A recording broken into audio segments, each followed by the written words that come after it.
श्री राम समर्थ। नवंबर 10।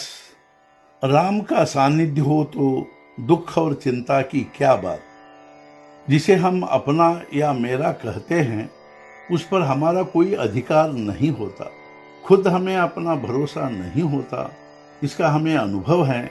फिर भी वियोग का दुख अपार होता है।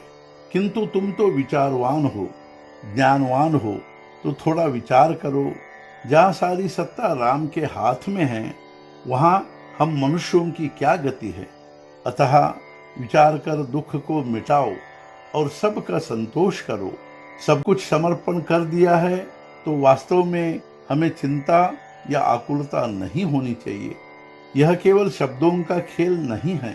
अर्पण कर देने के बाद चिंता क्यों, आकुलता क्यों। परमात्मा हमारी सब स्थलों में और सब कालों में चिंता करता है। इस भरोसे का सबको खास अनुभव है। भगवान पर पूर्ण विश्वास रखकर उपवास आदि नहीं करने चाहिए। उपवास शब्द अभी अभी व्यवहार में आया है। हमें थोड़ा आगे बढ़कर उपवास के बदले उपासना शब्द ग्रहण करना चाहिए और सदा भगवान की उपासना करनी चाहिए। उपासना ही मुख्य है। उपासना से ही राम की समीपता प्राप्त होती है। राम की समीपता होने पर दुख और चिंता की क्या बात है। वे तो रफू चक्कर हो जाएंगे। जैसे सूरज के प्रकाश से अंधकार क्षण में हट जाता है। मेरी इतनी बात माने कि सिर पर जो चिंता और दुख का बोझ है वह राम क्षण में उतार देंगे। राम का स्मरण होते ही समाधान होगा।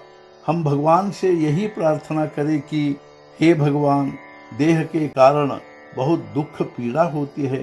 परिणाम यह होता है कि हमें आपका विस्मरण होता है। अब हमें आपके अखंड नाम स्मरण की बुद्धि दे। मैं तो अपनी देह तुम्हें अर्पण कर चुका हूँ। यह निश्चय करे कि परमात्मा बहुत दयालु है, वह हमारा हित ही करेगा। भगवान अपने पास ही हैं, ऐसा समझकर धीरज नहीं छोड़ना चाहिए। उसका नाम लेने से कृपा बनी रहेगी। राम कृपावंत हैं और सब कुछ देखता है। हमारे नसीब से जो कर्म हमारे जिम्मे आया है उसे भगवान का नाम लेते हुए पूरा करना चाहिए। अखंड नाम स्मरण करने से रघुनंदन कृपा ही करेंगे। इसी उपाय से निश्चय ही समाधान होगा। असल में दुख का कारण तो यही होता है कि भूतकाल की बातों का हम अकारण स्मरण करते रहते हैं और भविष्य की अनावश्यक बातों का चिंतन करते हैं। स्वार्थ को ही हम अपना समझते हैं, इसलिए हम ही स्वयं अपने दुख का कारण बनते हैं। हम स्वयं सभी बातों के धनी हैं, ऐसा समझकर बरतते रहे। इसलिए सुख दुख चिंता शोक आदि के भी मालिक बने। सुख दुख में चित्त स्थिर नहीं रहता, ऐसी चंचल अवस्था ही उसकी सत्य स्थिति होती है। सुख दुख परिस्थिति पर नहीं, हमारे मन के भान पर निर्भर होता है। दुख का असली कारण है कि हमने संसार को ही सत्य माना है।